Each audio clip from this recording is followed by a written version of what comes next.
Hello, y'all. Welcome back to Baylin's Book Club. It's me, Baylin, and hi. Our setup is a little bit different. We're a bit zoomed in, right?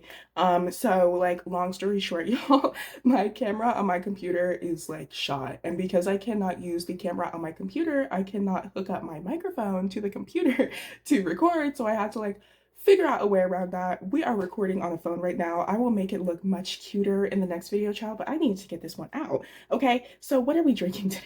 What are we drinking today? I have my San Pellegrino Ciao. Um, I cannot recommend. I'm so sorry. I cannot recommend. Like, I'm not even gonna sip it on camera. I am a sparkling water girly. I'm a sparkling water connoisseur, if you will. And I love a good San Pellegrino. I don't know if maybe their like original drinks are not labeled as sparkling water. Maybe they're labeled as like a sparkling beverage or something. Um, because this no sugar, child, it's not good. It tastes like watery peaches. It tastes like watery juice. It's not yummy. I don't enjoy, and I will be having a little bit of an alcoholic drink. So let's just get right into the book. I'm not gonna lie to you guys. Every single time I said, I feel like you guys are laughing at me. We're gonna be proved right in this section, y'all. I did not enjoy my drink. I did not enjoy this section of the book. My computer is broken. It's not a cute time. It's not a cute time. Let's get right into it. So, the last video, I said that I was praying for Meg's downfall. Basically, I was like, I don't want her to get married. That's literally the last thing I want to do. I want to read a breakup scene. Well, the very first scene that we're going to get into, guys, it is their wedding.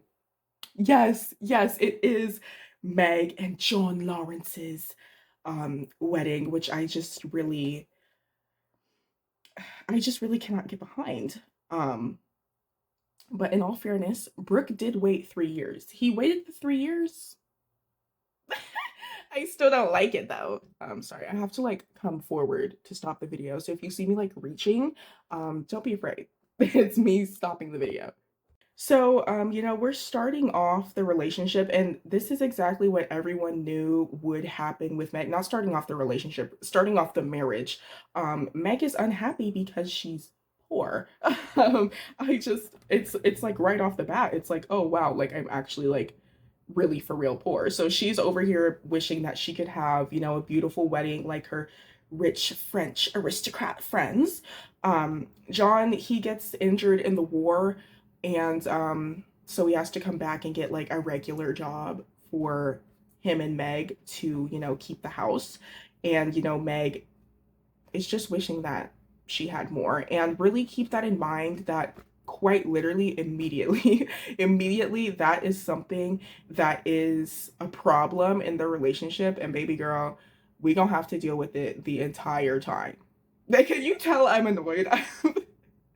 I'm so sorry. So that's Beth's update. I mean, not Beth, Meg's update. I want to give a little, update on everyone else as well. Beth, she never fully recovers from the scarlet fever.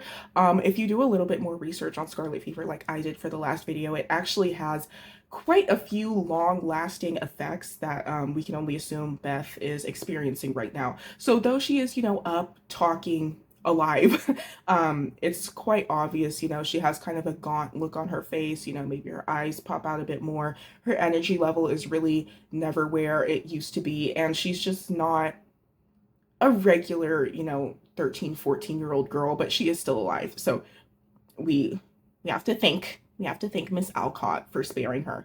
Um, Joe is writing Joe is writing for a newspaper, so she's getting paid $1 per column. And remember, like, we're dealing with like late 1800s, so that's probably like $10 per column, maybe $20 per column. Okay, Joe, she's making her some big money. And what she's doing with that money is actually putting it back into the house for her parents. She's doing things like fixing up the floors and getting them new linens. And she's just basically, she's like, I don't have a little man like Meg. So I'm gonna make the house cute. I'm gonna make the house nice. And also keep in mind that Joe is basically like Beth's mom, Beth's sister mom, right? So she also wants to make the house nice for Beth, because on top of her, already having to deal with that anxiety, that's just a natural part of her what's it called, personality. Now she's been in the house for, you know, the better part of a year, maybe if not over a year, and she's very sick and she's very frail. So she's kind of reverting back to that, you know, very homebody vibe. So I also feel like that is part of the reason why Joe is pouring so much of her money into this house, is because unfortunately that's the main place that Beth is spending her time after getting sick. Next, Lori goes off to college. He takes Meg's advice and he's like, yo, I need to stop like dicking around and actually do something. I can't just be like hot and sexy and British forever. So let me go to college, right? So he's off doing that. Then we get to Amy. Y'all, like I really cannot with with this section of the book. Amy, like the whole thing with Amy in this section is that she's hot now. She's beautiful to look at. The boys fall in love with her. She's quite charming. She's in good company, as they call it, which means, you know, she likes the people like Meg's people. She likes the rich aristocratic people. You know, she's the artsy one. So it does make sense that she would fall in line with some of those richer people, people that have these more expensive tastes. But what I really have a problem with is how everyone thinks a 12-year-old is attractive. She starts out the book 9 years old. 9. So I'm like, is she not like 12? And like I just y'all should read the book, child, because genuinely it's like all the men are falling in love with her. She's, you know, sprouting up like a flower. She's really beautiful, which is fine and great and dandy and whatever. But it's like more than that. And it's really like getting to the point where like me personally, I'm a little uncomfortable because again, like she's 12. Like there's just absolutely no way that she's over the age of 14. Um, but that's her arc that we're going to be dealing with, is that Amy is hot now. So, that's kind of the overview of what all the girls and Lori are going through and getting into before we really get to the meat. Which child, who knows if you'll even want to eat the meat at this point. It's a crazy little section, but it's the second to last one. So we gonna get there, child. We gonna get there.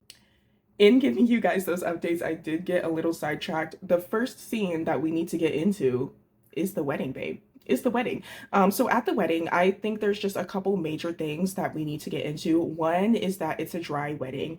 Two is that it's at, I think, like the parents' house, and then they walk to their new house at the end of the wedding. So again, a little bit poor. And three is that Meg makes her own dress, and she actually doesn't much care that she has to make her own dress. You know, she's making it of love and she has her sister's help, and she's like, you know, this could be really cute. I am sad that I will be poor, but I need to, you know, make the most of what I can make. And the only flowers there are lilies of the valley, which I think are actually quite beautiful. I'm gonna put a picture, maybe, if I can edit that in. If my computer wants to act right, I'll put a picture of lilies of the valley. I think they're a very pretty flower. And then Aunt March, she's just being a hater, being like, yeah, it's a poor ass wedding. There's no fucking alcohol. You guys are like weird and you're not gonna last. Um, and again, let's get back to the no alcohol, right? So Lori comes up and he's like, so am I hallucinating or is there nothing to drink? And Meg basically in that moment at her wedding makes Lori vow to stop drinking. And I really want to get into this because it's like, do you really think he would say no at your wedding? Like, and me personally, I feel like obviously he's gonna drink again. He's like a college kid. He's gonna go away for another semester at college and he's gonna drink again. And I just feel like, girl, if that's for you, that's chill. If you don't want anyone to drink at your wedding, that's absolutely so chill. Don't drink at her wedding.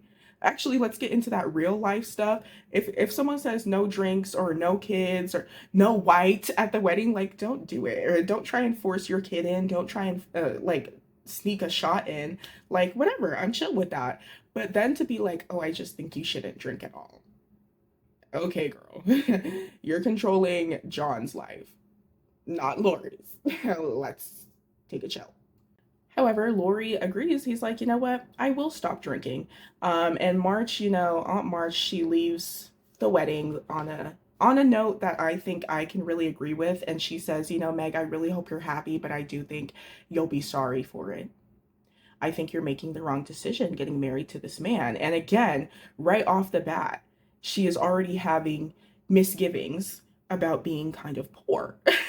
And it's not like it's a secret. So I really feel like I still don't like Aunt March. She's a terrible lady. She only spews negativity, geez. And she's really just not nice to people who are blood related to her and some of the only people that make any time to see her or acknowledge that she exists after her husband died. However, I really didn't want this wedding to happen. I really, like, there's just no reason. I know she had a crush. Like, I didn't go much into detail over all of the signs that Meg had a crush on John Lawrence because, my videos were already an hour and a half, so we can't be talking for 3 hours. However, it seemed rushed to me. No, it was kind of just like one day she was like, "Oh, he's kind of cute. Hmm, he certainly is beekeeping age." Y'all know what I'm talking about.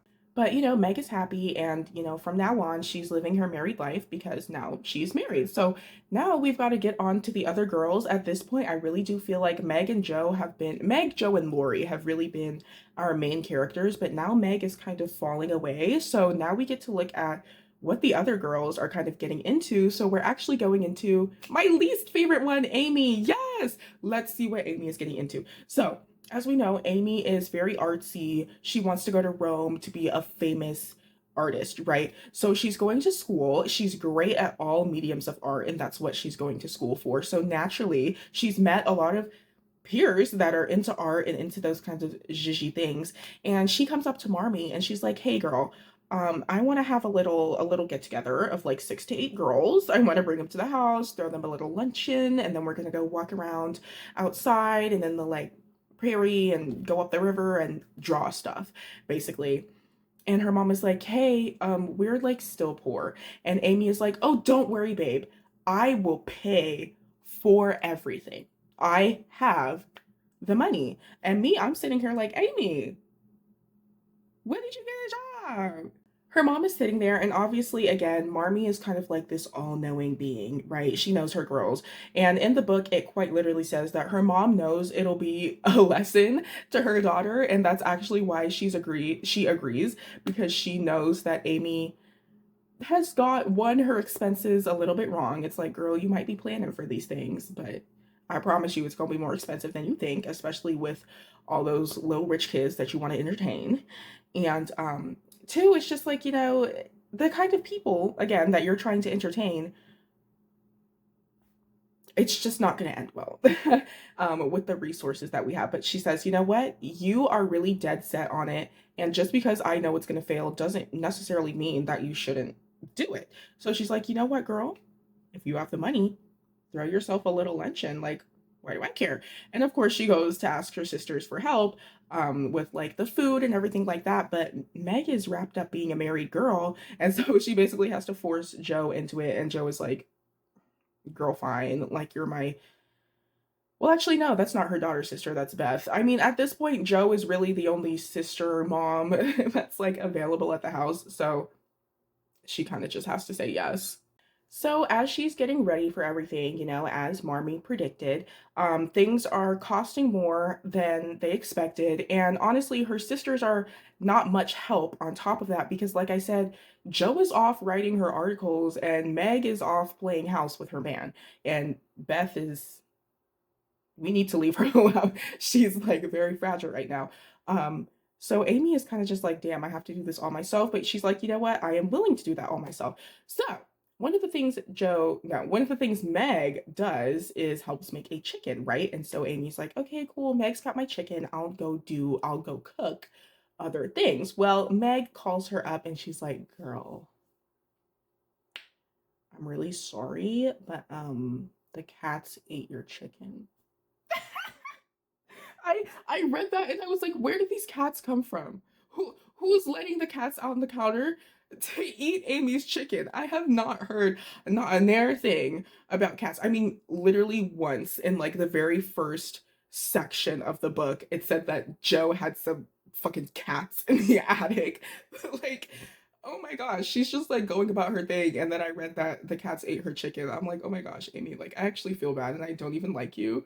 That sucks. So Amy has to go out to get something else. She's like, you know what? I'll get a lobster for these girls. I'll go out and I'll emergency cook a lobster for these girls. So she goes out, she gets her shit. Now remind, Amy is hot now. So when she's on the way back, she strikes up a conversation with a delicious looking man who thinks that she looks delicious as well, even though she's only 12.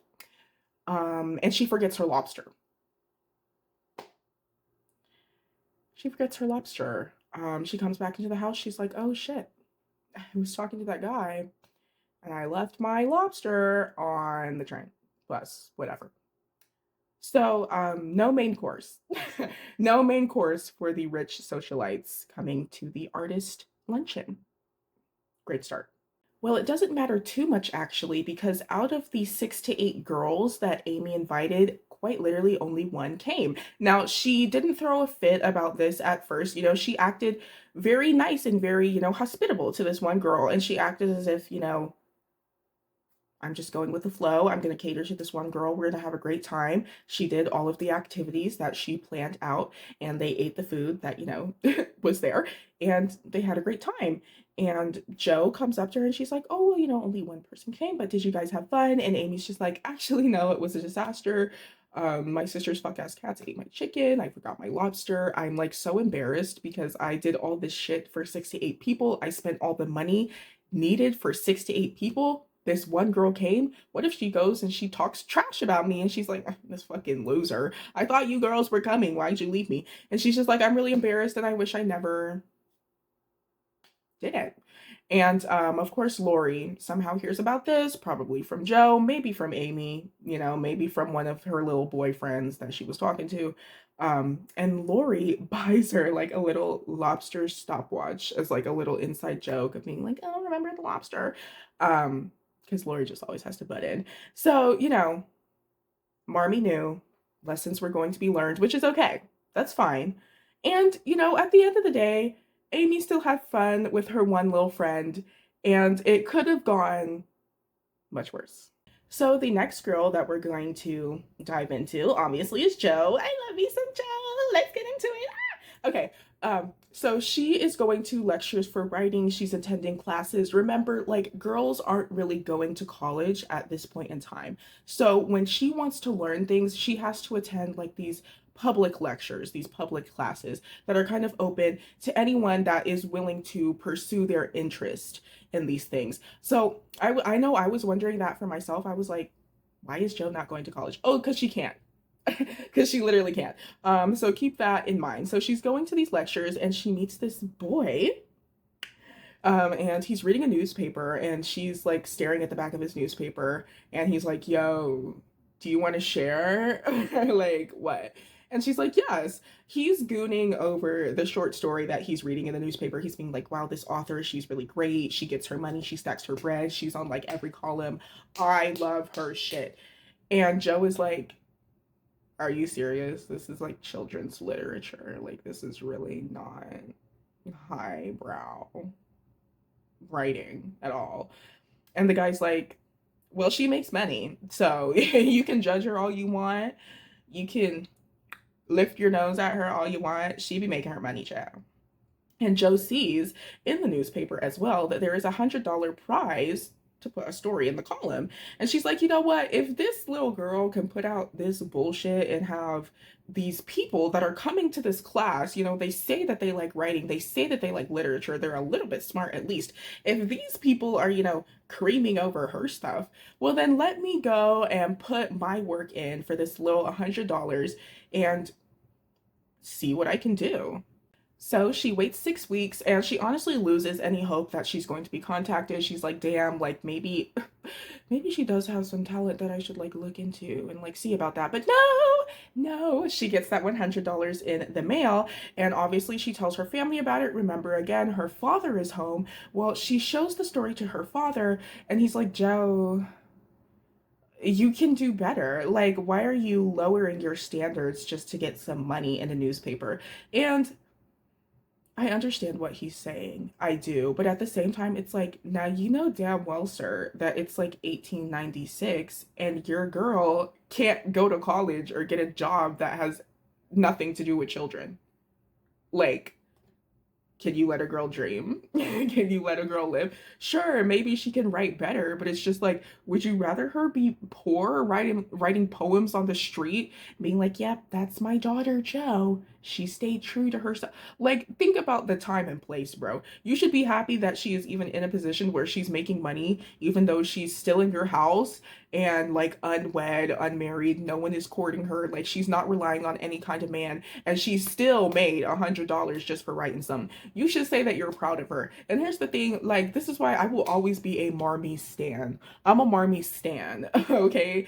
Marmee eats down. The father, like, how are you gonna come in halfway through the book and be like, "Oh, Jo, you can write better"? How would you know? Sorry, that just really pissed me off. I'm like, she's coming here excited about her $100, which again, I'm always gonna point out that inflation, that's probably like $300. And you know that she's gonna spend it on y'all and the house and groceries. And you're gonna, "Oh, you can write better." Okay, do you want the money or not? Do you want me to return it? I just really can't. Everyone's asking Jo, what are you going to use the money for? And she's like, you know what? It's not really a utilitarian purpose. I'm gonna send Marmee and Beth on a little beach trip. Fuck you, father. Which period? And so at first they're hesitant. They're like, "No, Jo, like that's your money, da da da." And Jo is like, "Right." So when I decide I want to do something, I do it. So either y'all are going to the beach or y'all are gonna have $100. So what's up? They go to the beach. Marmee's like, "I feel 10 years younger." Beth is even more rejuvenated than she was the last time that we saw her, we caught up with her.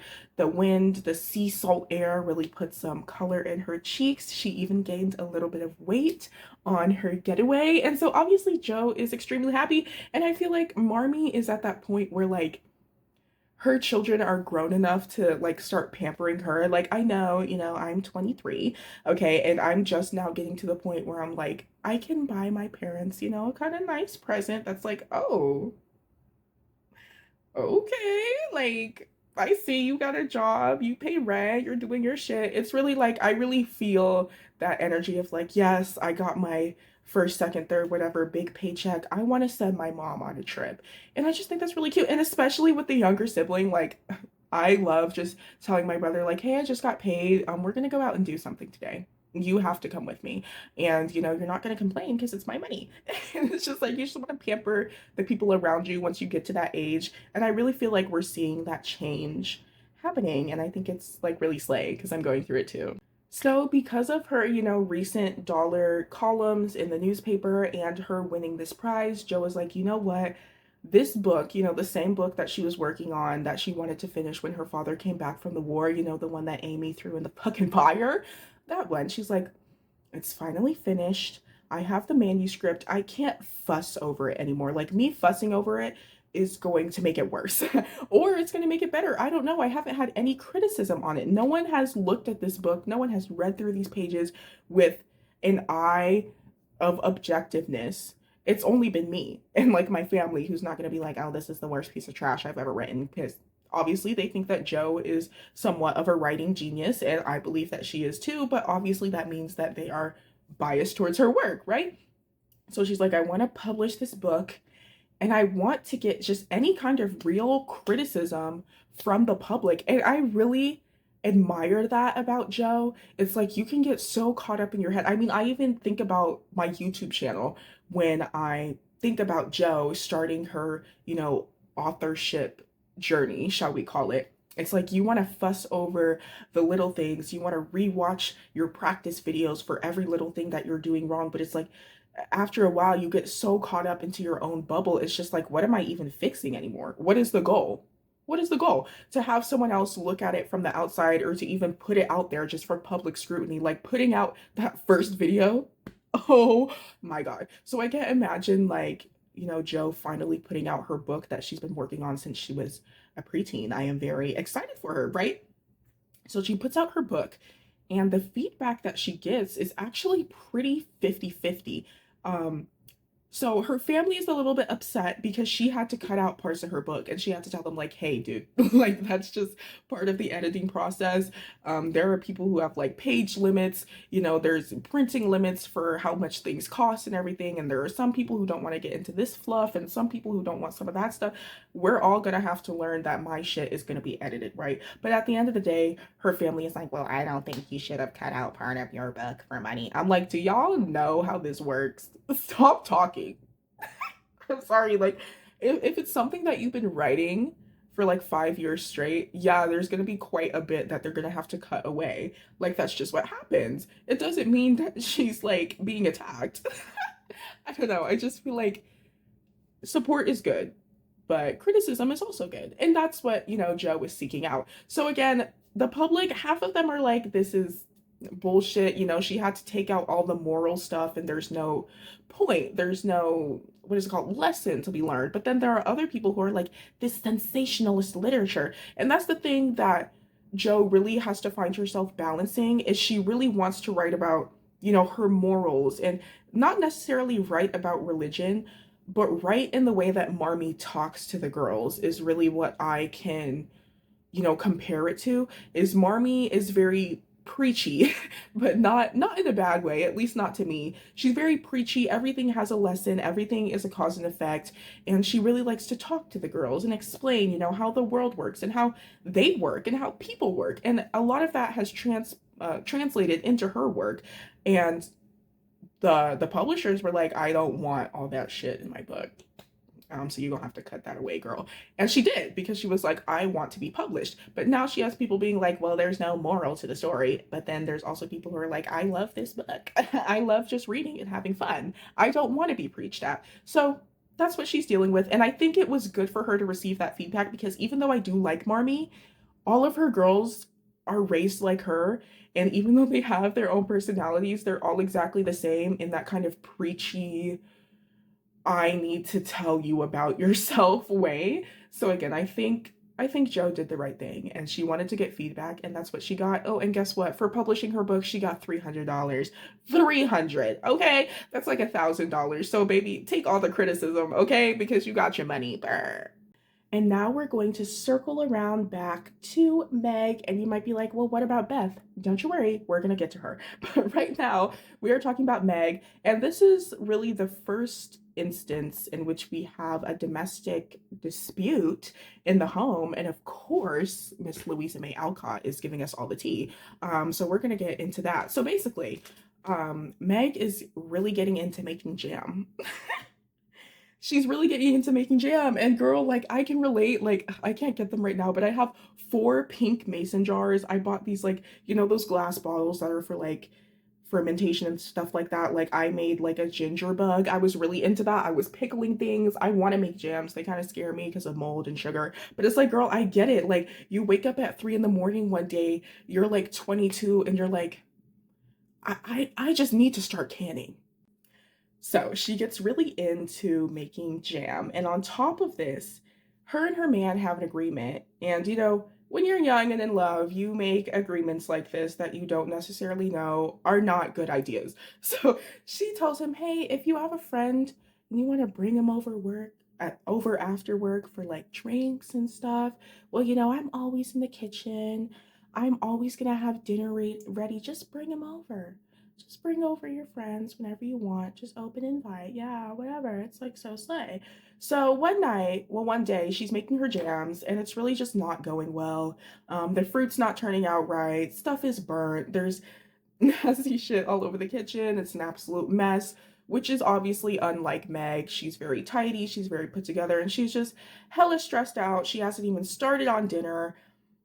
And then John Lawrence comes home with his friend and he says, what's for dinner, love? What's for dinner, babe? And she goes, what the fuck are you talking about? And he says, my friend. I brought over my friend. After work, he says hi. And she's like, you expect me to cook right now? Do you see the state of everything that I'm in?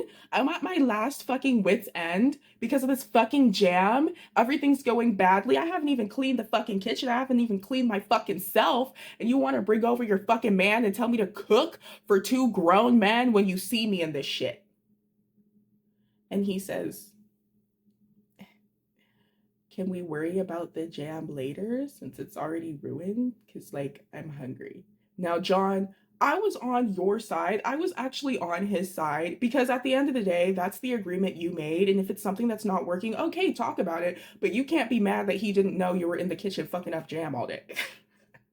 I'm sorry, but like, you can't. But then he pushes further. He's like, well, I'm hungry. And I'm just like, that was the wrong thing to say. You could have said, "Oh, I'm sorry, let me help you clean. Maybe we can just have some crackers, or like we can go to the pub for an hour, or we can play fucking pickleball for an hour while you like get yourself together, like whatever we need to do." Jesus, I'm like tripping over my words. Whatever we need to do, but you shouldn't have just like brushed her shit off and been like, "Well, I'm hungry though, so I don't really give a fuck about your jam." Like, babe, don't do that. And so she storms off and she's like, I'm not making you or your fucking friend any fucking dinner, you trick ass bitch. And she leaves. And then again, this is where I'm getting off of his side is does he go after should you act out for your man to come chasing after you? No. But does he go after his wife? No. He stays back and he makes dinner for him and his friend and they hang out and have a great old time. And he doesn't talk to her the entire time, doesn't offer her any of the food, doesn't say like sorry for adding on to your stress or anything like that. And that's kind of how they end the night is they're just like mad at each other because of this jam debacle.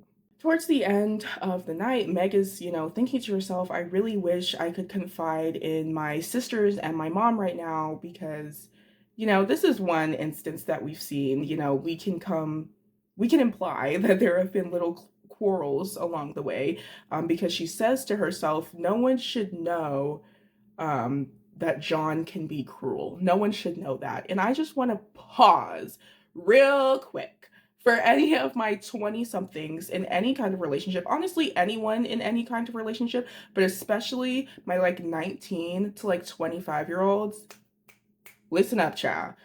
If someone is cruel to you, then everyone should know. Everyone that loves you should know because anyone that loves you will care, no matter if it's just a tiny amount of cruelty said, it's a slip of the tongue that he says, oh, maybe it's only once a week that he's mean to. It does not matter. It doesn't matter. Any kind of cruelty should be confided in with someone else because you know in the back of your head that if you told anyone these little quips that are said to you all the time, they would be like, well, I'd be kind of going crazy too. I'd be kind of having some animosity too. This is exactly the shit that I was going through, behind the scenes, off camera. As you notice, my hands are bare, baby. Okay? If anyone is any amount of cruel to you for any amount of time, it is a valid reason to tell someone about it. If they're constantly hurting your feelings, if they're constantly saying shit, if they have the ability to be cruel, then they have the capacity for other people to know about it.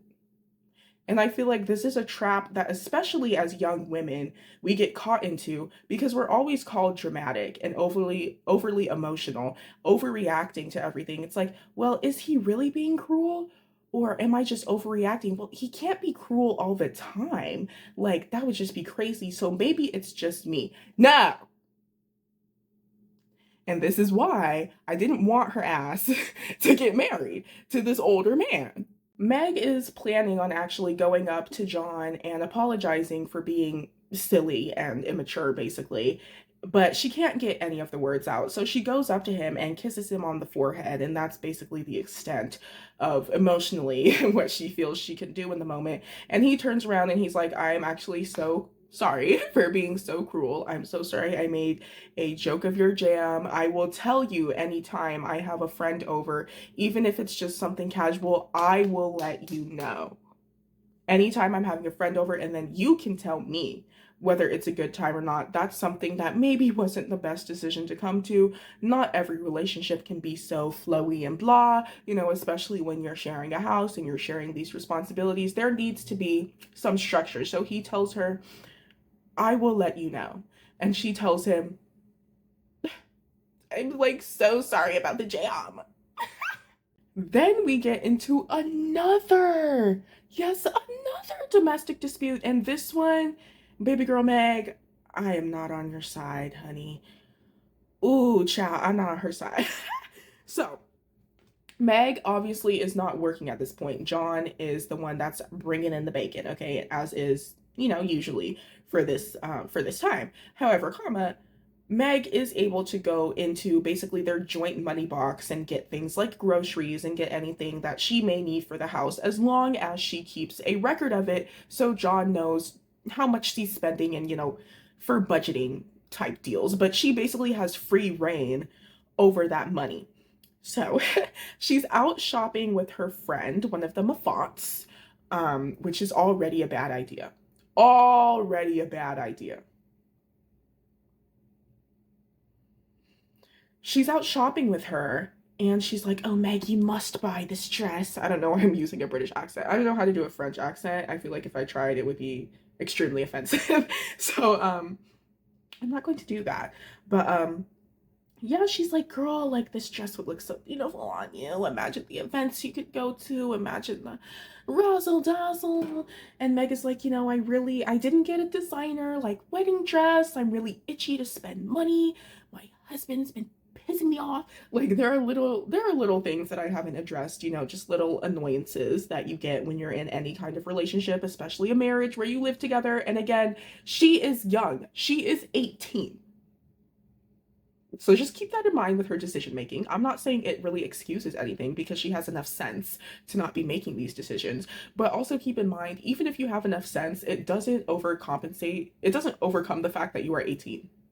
An 18-year-old with sense is still an 18-year-old, right?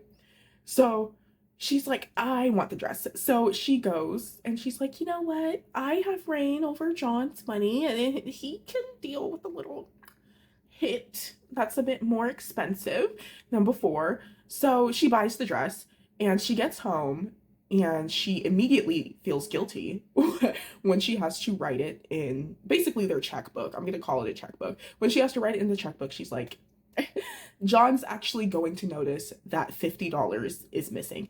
And again, let's just say $50 then is maybe $150 now. That's like a bill. That's like, I mean, for me, that's like my electric bill. Um, I keep it at 76 degrees. I'm a little lizard, yes. But yeah, so if I was missing $150, I would notice. I would be a little bit mad. That night, John, you know, when he gets home from work, is noticing that Meg is like cowering from him. Cowering. She says that this is the only instance ever in which she has been afraid of her husband. And let's take a step back. I don't like John. I don't like the principle behind their marriage. I don't like him. However, she does not say I'm scared of him and like, oh, he's gonna beat the fuck out of me. I think she's scared of him realizing who she is and realizing that like in this marriage, you're only gonna know me deeper. And I got some flaws, child. But girl, every man has had to deal with a girl that likes to spend too much. You know, you'll be fine. And that's basically what he tells her is he's like, Meg, I'm not gonna hit you. Like literally, he says, I'm not going to hit you. You can come over here and like tell me what's wrong. And she's like, oh my God, John, I'm so sorry. I was out with the girls. I saw this really pretty dress. It was like $150. I thought it was really cute. I really wanted it. I can return it. I'm so sorry. I took your money for this stupid little dress when we could obviously be saving for, you know, married couple things. And it was really dumb. And I bought the dress. And he goes, Meg, it's £50, babe. I don't care. He says, you know, it is a bit of a bigger chip than you usually take, girl. But he says, you know, if that's the biggest, if that's what you're crying over, you can cry over that shit every week because it's not that deep to me, right? However, then she says something that kind of breaks that nice little moment that we had there. She says, I'm really sorry. I just wanted to fit in, and I'm tired of being poor.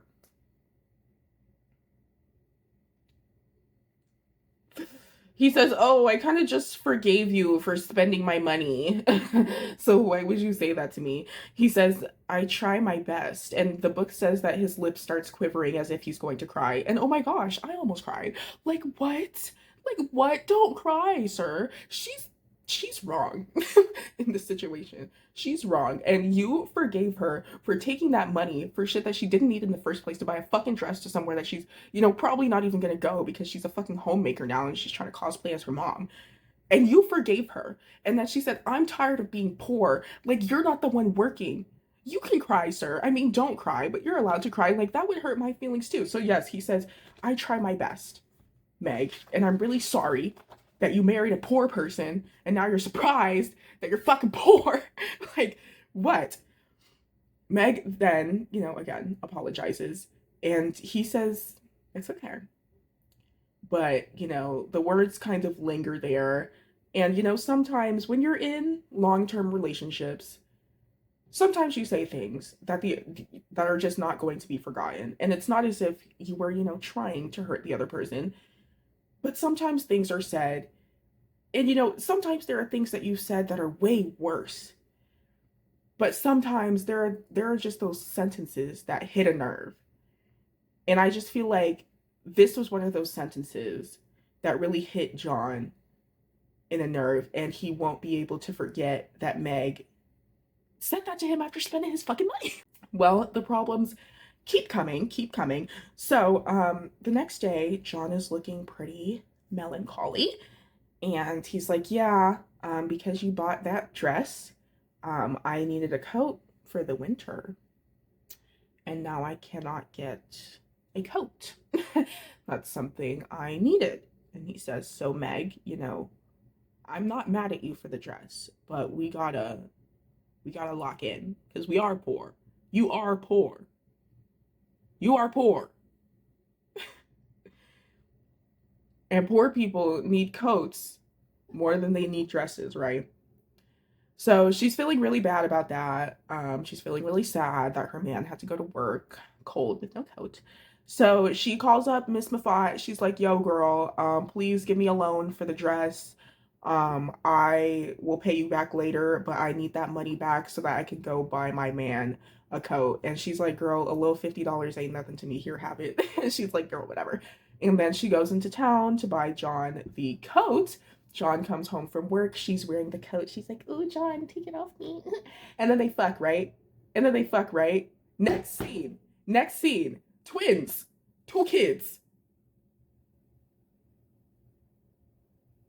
Weren't y'all just fighting about how you're poor? I cannot defend y'all. I can't defend either of you. Marmy, come get your girl. But yes, so Meg has two kids, one girl and one boy. The girl they name Margaret, but they don't want two Megs in the house, so her nickname is Daisy. And I'm like, you could have just named her something else. No, because how do you get Daisy from Margaret? I mean, how do you even get Meg from Margaret? I mean, we can do something with that, but Daisy? I'm looking at the letters right now. It's really not adding up. And then the boy's name is John Lawrence after his father, obviously. And Lori is like in not the room while they're being delivered, but everyone's like meeting the babies afterward, obviously. And so she's like, "Ugh, I really need like a little nickname for my little fucking kid. Lori, make up some nicknames, chow." And he says Demi John.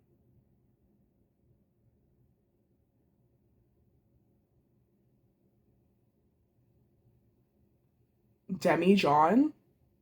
Like a demigod? What the fuck is wrong with you? What is that? Well, they both say, "Oh, Lori, I knew you would think of something great." So we have Daisy and Demi for short, which I'm like, why would you ask him for a nickname that you're then going to shorten? Why is John in the nickname for John Lawrence? Just You guys are pissing me off. Like, you guys are pissing me off. So now, of course, Meg is really, out of the business of really being super involved in her sister's everyday lives because obviously she has two of these little babies to take care of. So now we get a little Joe and Amy scene. Not my favorite, not my favorite combination. I cannot lie to you. So Amy is all about, appearances now, all about acting like an aristocrat and shit. So she's going around making house calls to people, which is basically, chatting them up, literally just going around talking to people in their house. It's like a formality. They put on their best dresses, they go chat up the people. And she brings Joe along with her, and she tells Joe to be on her best behavior, which she definitely is not. She definitely is not being agreeable or really even pleasant in any kind of fashion at these house visits. Now, I found that quite amusing because much like Joe, I'm like, why the fuck are we here? To talk to people who barely like us in dresses that I'm not comfortable in. Amy, if you want to go by yourself, do your thing, but the fuck. Um, well, their last stop is Aunt March's house, and they're talking about things. They're talking about money. They're talking about, being sociable ladies.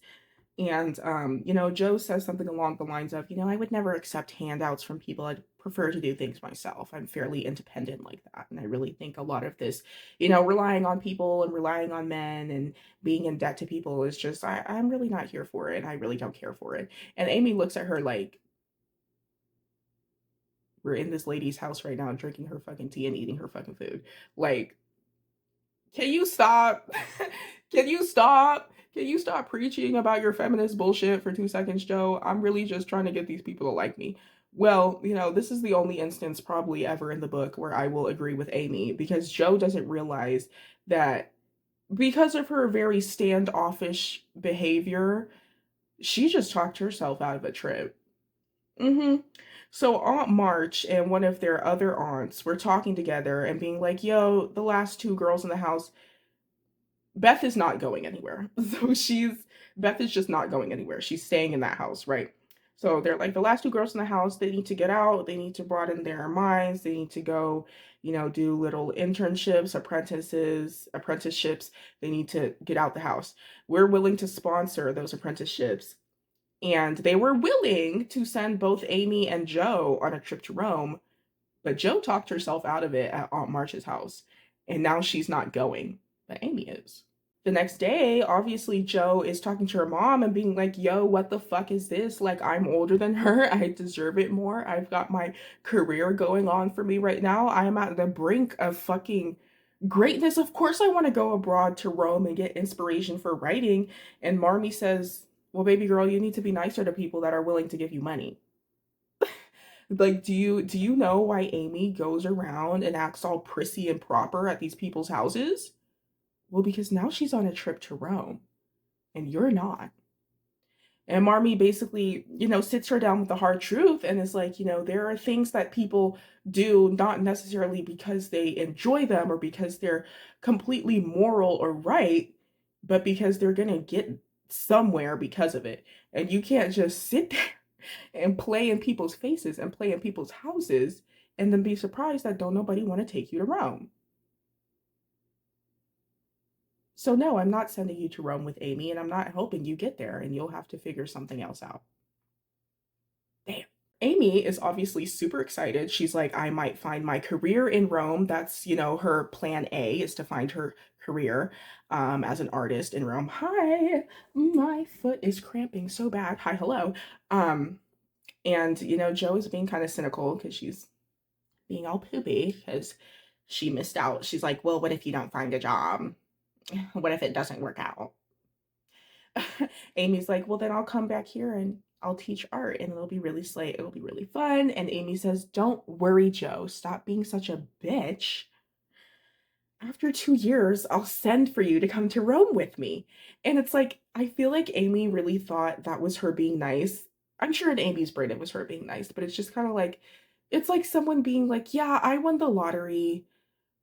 I'll give you $100. Now it's like you have money too. Like, No, I'm mad that you won the lottery. I'm mad that you're getting an all expenses paid trip to Rome from Aunt March, one of the meanest bitches out, before me when I have low key more going for myself. I don't want you to send for me so I can come stay in your fucking villa in Rome. That's not what I want. But Amy's like, yeah, girl, I'll send for you after 2 years. And remind, she's like sailing away to Rome. I don't think they have airplanes yet, like at all. Definitely not ones that go overseas. So yeah, she's sailing to Rome. So 2 years, she probably would have only been in Rome for like maybe a year and a half if she sends for Joe after 2 years. So I feel like she's actually being quite generous because she might not even be fully on her feet um when those 2 years comes around. But obviously Joe is like, girl, I don't want that shit. Like, leave me the fuck alone. Like, I said I was independent. I'm going to stand on that shit. I kind of have no other choice. So again, keep in mind, Amy is hot. Amy's hot now, and she's traipsing around Europe. She's going to London, Paris, Heidelberg, Germany, right? And she's being accompanied by Lori and friends because remember, Lori is off overseas in college. So this is his home country, right? This is Europe. This is where Lori is. And she basically writes in these letters, she's like, yeah, Fred, do we remember Fred? He was playing, was it croquet or something? He was the one that was cheating. And he struck up a conversation with Amy during that time while they were in the field, kind of like winding down, right? Okay, so they've had some conversations before, and basically he's gotten to see her grow up and become hot. And she writes them and she's like, yeah, I think Fred really wants to marry me. Um, and he had to go away for college, but if he comes back after college and he proposes to me, I'm going to say yes. Mind you, no older than 14. College boyfriend.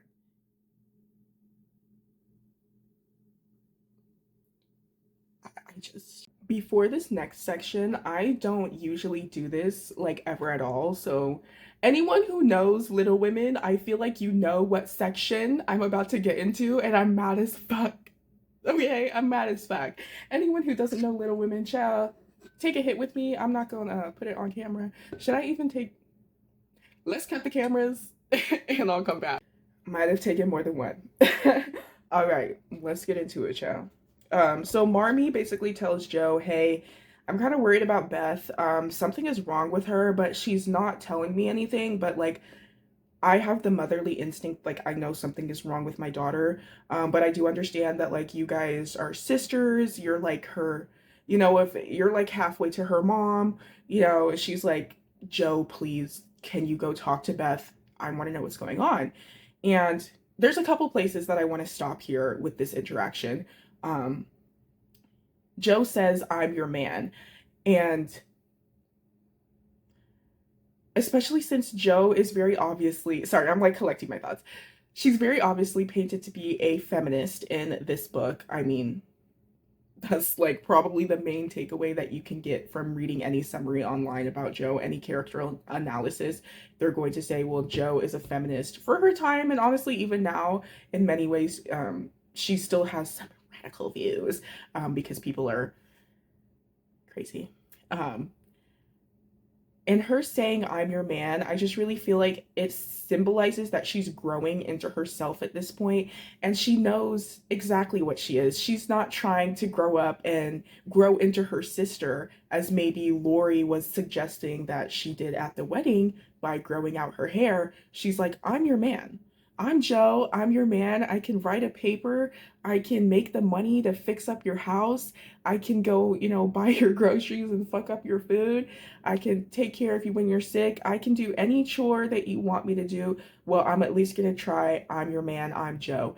And I also feel like, earlier in the book, maybe her mother might have scolded her for that, and not necessarily in a bad way, but it was earlier in the book, people were trying to tell her, stop being such a tomboy, you know, be prim and proper, be a girl, Joe. But I feel like now everyone is kind of realizing who each other are.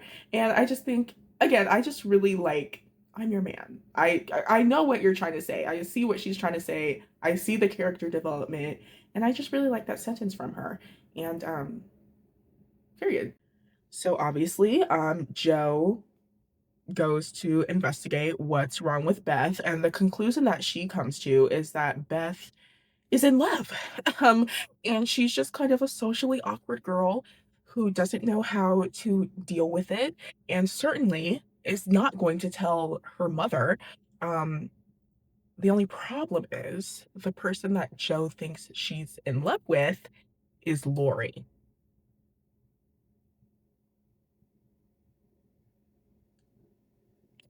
But she says, hey, maybe Lori can learn to love Beth and maybe they can end up together. And I'm like, girl, what are you doing? Like, what are you?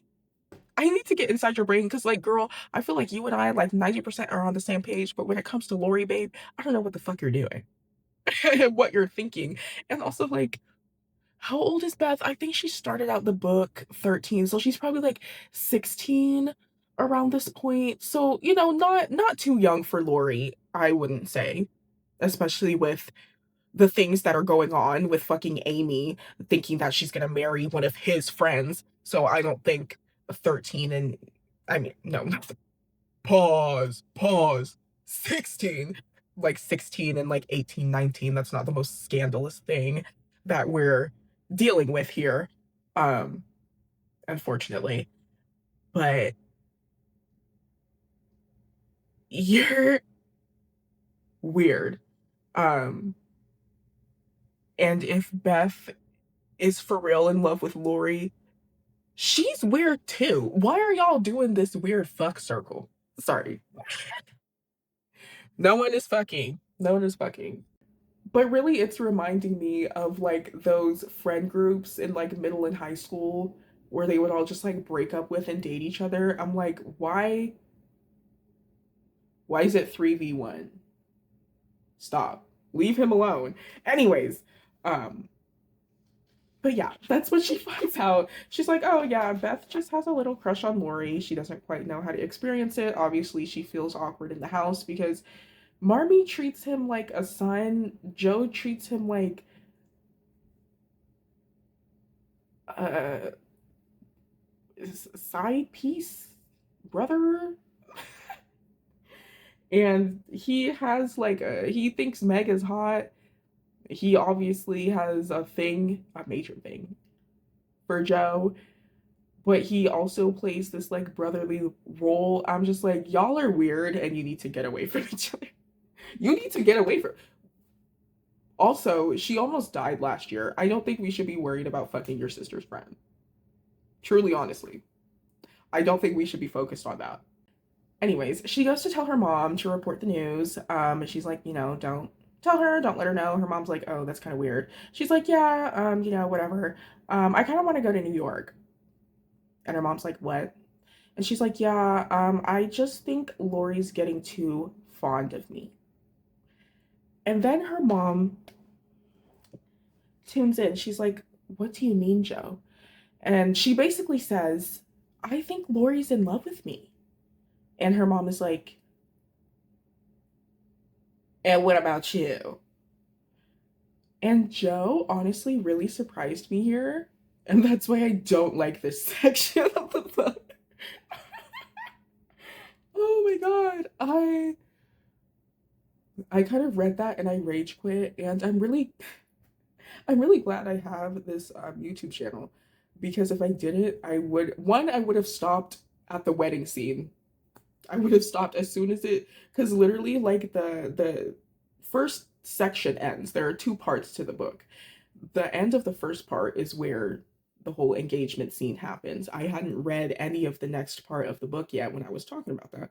I open it up, literally first paragraph, it's Meg's wedding. If I didn't have a YouTube channel, I would have rage quit right there. This is the second point in which if I ever picked the book up again, I would have rage quit. However, I understand what she's saying. You know, we all get caught up in this idea of a cute little love story and people who are just really compatible and really slay, and they are obviously infatuated with each other, and they obviously respect each other, and there is obviously, I would say, even a little bit of romance between them. However, Joe says when we just have such different worldviews on things that long term, stability wise, it's not going to work. And we would only be staying together because we have so much love for each other. But being in love with each other is a completely different thing. And her mom agrees with her. Her mom says, yeah, I would see the way you guys would fight or argue, or I would hear about it. And y'all just have y'all have such tempers and such conviction about your beliefs. She was like, I think you're making the right decision, Joe. I think y'all are better off as great friends who can talk to each other and, understand each other. But as people who are trying to build a life together, who are trying to make the best out of their lives together, it wouldn't have been a smart decision. And I do think he's too fond of you. And because of that, I'm willing to send you to New York. I said, I just, I want to hate Joe, but bitch, she sounds exactly like me. Fuck. Ah! I, and I also feel like, obviously, as I talked about before, my relationship is over. And I was reading this kind of while those things were going on, and I just you read books to get away, and I wanted to read a cute little love story with someone that I related to. Okay? Is that bad for a girl to want? But at the end of the day, I do understand, there are just different types of love. And she understood quite quickly that she has a lot of love for Lori. She loves Lori, but to build a life, to be the feminist icon queen that she wants, would Lori be a good fit for that? And she says, I don't think he would be. And her mama agrees. So period. If your mom agrees, maybe, if you're ranting to your mom and she agrees that she don't like that man, take her fucking advice. I think that we did start to see that rift coming in the metaphor of Lori saying that, suggesting that Joe should grow out her hair. I think he says a lot of little quips like that, even when he was being sassy when they were in the fucking city last video when he was like, are you gonna lecture me? It's like, okay, babe. She said one thing. Also, that was very sassy. That was very sassy. All you guys do is share opinions, so that was kind of crazy. Also, you keep calling her sister hot. That was my that's also my thing is I'm like, you know what, Joe? Like I was so blinded to the fact that I really just wanted you guys to like each other that I was kind of pushing aside that he does for real keep hitting on your sister. And like that's really not cute. And I want to say like, Joe, why are you I still don't think she should be encouraging him to try and fall in love with any of them. Really not Beth, because like learn to love. Do you want a guy that needs to learn to love you? Like that's fucking weird. Like, and you wishing that curse on your sister is fucking weirder. But I can understand what she's saying, and she's a very free bird, child. She's a very free bird. I mean, I broke up with my man and I decided I'm going to London. So she broke up with her situationship and decided, Mama, I'm going to New York. I can't blame a hoe. So Joe and her mom start plotting, and Joe is like, yeah, I want to go off to New York before he even gets the whiff that I'm going to leave because one, he's going to try and talk me out of it, and two, he's going to overthink it and make it weird and cringe for everyone involved. And her mom is like, great, slay, like, that's really smart. We'll expedite you to New York. And so she has her little talk with Lori, and she's like, yeah, I'm going away to New York, Jesus, to New York, babe. And at first, I thought he was getting the message. She was like, I'm turning over a new leaf. I want to turn over new leaves. And he says, this leaf shall stay turned. And so I'm thinking, oh, okay, you understand that Joe don't want you. Then when she's about to leave, he says, my eye is on you, so mind what you do, or I'll come bring you home. And it's just like, there are a couple things I want to say. One, she's getting away from you. So saying my eye is on you, because it very well could be. How many times has Lori shown up out of the blue at some random, like, necessary event for him to be there? Even when Meg was over traipsing around with her friends at the parties, and he shows up, and it's just like he very well that it's like, are you threatening me? He very well could show up in New York and have his eye on her and try to bring her home. Um, but it's also just like, again, Jo is a free bird. I don't feel as though this is her home. I haven't even gotten into our last section of the book. Um, I don't feel like she's going to stay in, I forget what state are they in, child?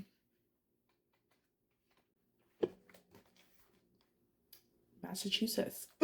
I don't think she's going to stay in Massachusetts, especially if she wants to do something as cool as go to New York. I don't think she's going to stay there. I don't think she feels as though that's home, and I really don't feel as though it's ever completely been a home for her. She's always yearned for more. She's always tried to make more. So to kind of, in a sense, call himself her home, I understand the decisions that were made, girl. And, she told him, like, Lori, I'm leaving, and there's like, no, there's nothing. Go fall in love with someone else, go find someone in college, like I know you will. And he's still not getting it. So it's just kind of like, okay, like, I get it. You kind of ruined my fun, but like, I get it. So while Jo is in New York, she does some questionable things. So let's get into it. She's being housed with this German family, and she's basically looking over their children while also writing articles on the side and trying to get her name out there. And she's learning German from their German tutor, because I mean, they don't really care. And she wants to learn German. He's really good at it. He's about 40 years old, keep that in mind. Jo is spending a lot of her time figuring out what her morals are, what she wants to write about, and who her audience is and who she wants to cater to, what kind of person she is. Is she more philosophical? Does she want to be more religious? Does she want to be less preachy, more preachy? Does she want to do fiction, nonfiction? She's really exploring herself and exploring her writing and exploring this tutor. Okay. All right. She really respects this tutor. He's a poor little studious man, of course, Jo's type. Um, she has a crush on this man. I feel like she tries to downplay it, but she has a little crush on her tutor, which is, it would be less problematic if they didn't like live in the same house, but that's what's going on. What gets problematic is that he realizes Jo has a crush on him, but the only reason that he doesn't try to reciprocate is because of this one scene where Jo is about to leave, because she's attending Lori's graduation, and basically she's allowed a +1 if she really wants it. And so she asks him, do you want to be a +1 to one of my guy friends' graduations? And she tries to play it off like it's nothing, but she starts getting red in the face, and she's not making eye contact with him, like she's hiding something, like she's hiding her feelings for Lori, like she's trying to downplay what she's really inviting this man to and what she's inviting him for.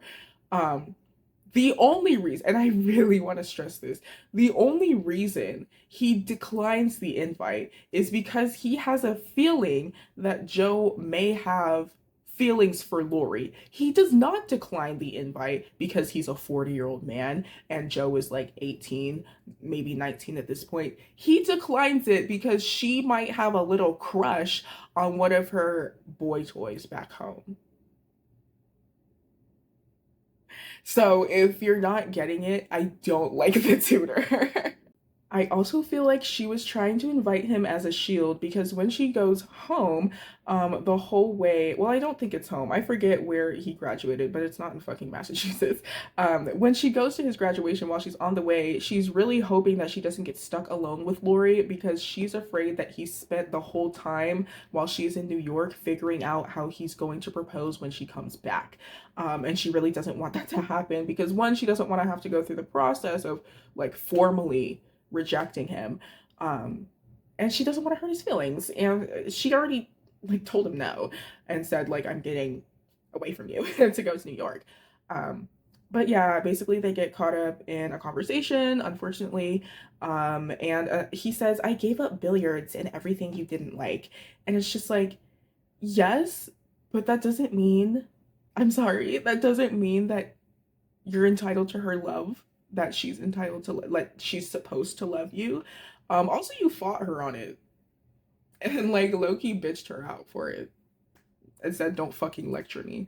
So, like, and what is everything you didn't like? Like, billiards is genuinely the only thing I've remembered her complaining about. They've had their little, like, but it's mostly about, like, philosophical, like, how you think about things, how you live life, you know what I mean? Like, most of the time, she's, like, encouraging him. The only other thing I can think of that he gave up was when Meg asked him to give up alcohol, and that was on his accord to accept from Meg. And I just also want us to remember that horrible, evil, cruel prank he played on Meg and Joe, which could have severely damaged their relationship when Meg didn't want anyone to know that she had a crush on John Brooke.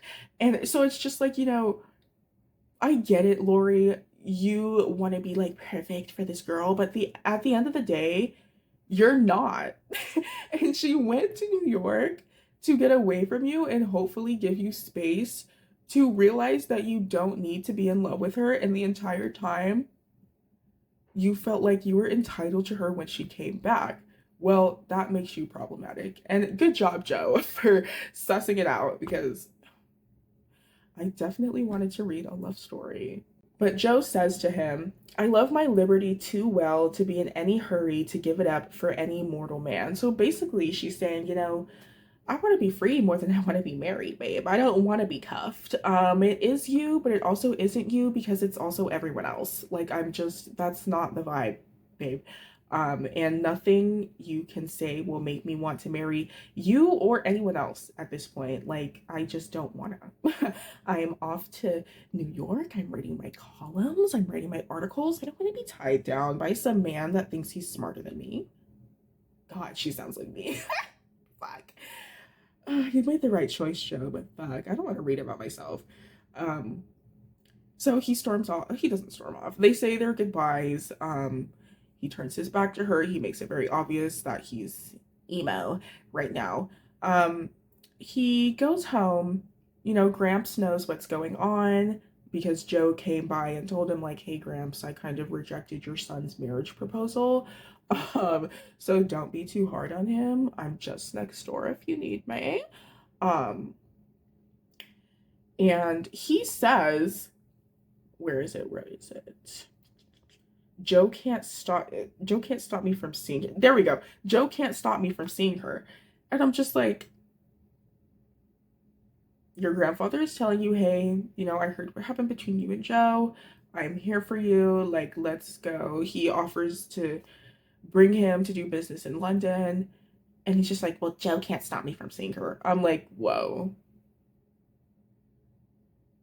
Whoa. Maybe chill out. Like, you're such a flirt. Like, don't act like you're not. Go find another girl. She don't want you. Well, that's exactly what his grandfather convinces him to do. He's like, bro, that girl don't want you. Stop chasing after her. She's a bird for fucking New York now, baby. So what you're gonna do is come get on a boat with me. We've got our India company, and you're going to man the port, excuse me, in London. And you're gonna get away from this girl, and you're gonna put your education to use. And I'm not gonna see you simp over some child that don't want you. And Lori says, you know what, fine. It doesn't matter. Nothing matters. Joe doesn't want me. And Gramps is like, great. So we're leaving in the morning. And they head for London. And Joe is kind of realizing to herself, like, her boy is never coming back.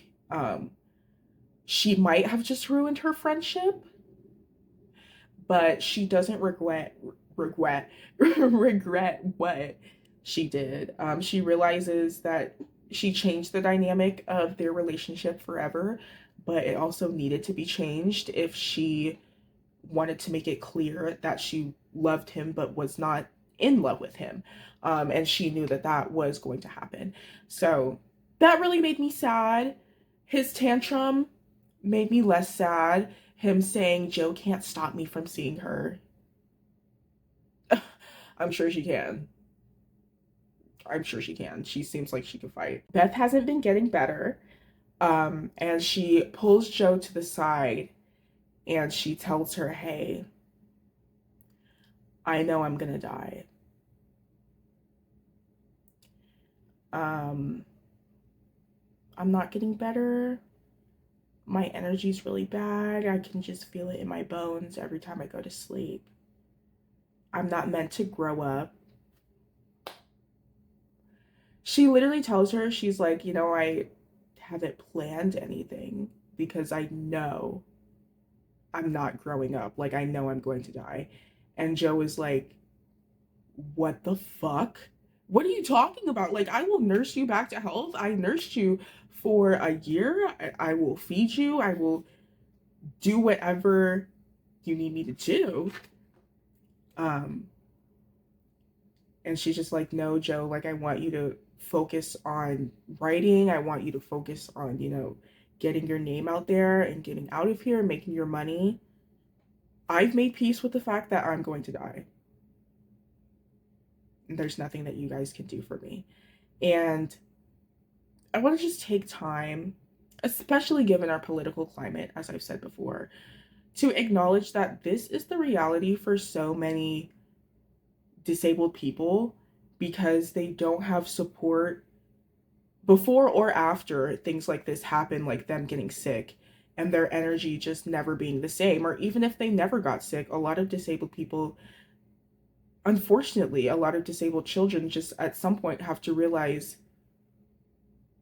what can I plan? You know, especially with how this country treats disabled people legally and socially and economically. It's just like we're going through this book and I'm like getting pissy because Meg has like twins and Joe isn't fucking the boy I want her to fuck. And Beth is in the back like, I know I'm going to die. And it's so sad because the effects of scarlet fever, one, it wasn't a necessity that she had these long-term effects. It mostly came from the fact that they were poor and didn't have, you know, they had that doctor that was with her day in and day out, but if they had money, it wouldn't have been as complicated. She wouldn't have gotten as close to death as she did. And maybe she wouldn't have gotten it in the first place. I just really, oh, that made me like really sad. And I was like, wait, okay, so maybe Lori and Joe is not the biggest problem that we have here, right? So I guess their parents were like on vacation or something, or like working, just spending time together, and they come back and Joe just looks at them and they know that Beth is gonna die. Oh my god. Like, fuck. Beth goes up to her room and she's actually quite peaceful and she's just like, she's 16, right? She was just so peaceful about it, and she was consoling Joe, saying, yeah, I know it's sad, but you know, it's just what has to happen. That's why I can't think of a future because I'm gonna die. And it's just like, you can't say that. You've done nothing wrong. Take Amy. Shoot me. Kill me. Take Amy. Oh my god. Anyways, that is where we end our section for today, y'all. I am again very sorry that this video came out late. My computer, I almost threw it into the wall. I am making do, so I hope this video is just as enjoyable for you guys. Hopefully the last section ends on a high note because I really did not like this one. Y'all always know, okay, that I'm gonna be so authentic and honest. Oh my goodness. Not my favorite section, not my favorite couple of weeks. Oh my gosh, things keep happening inside and outside of the book. That's so silly. But guys, join me in 2 weeks to finish Little Women, okay? That's gonna be over 500 pages that we're reading, definitely our longest book by far. And in my next video, I'm going to be announcing what book I'm doing next. Stay tuned for that. I'm really excited. Again, I hope things change because that was not a fun read. Stay literate, y'all. Thanks for joining.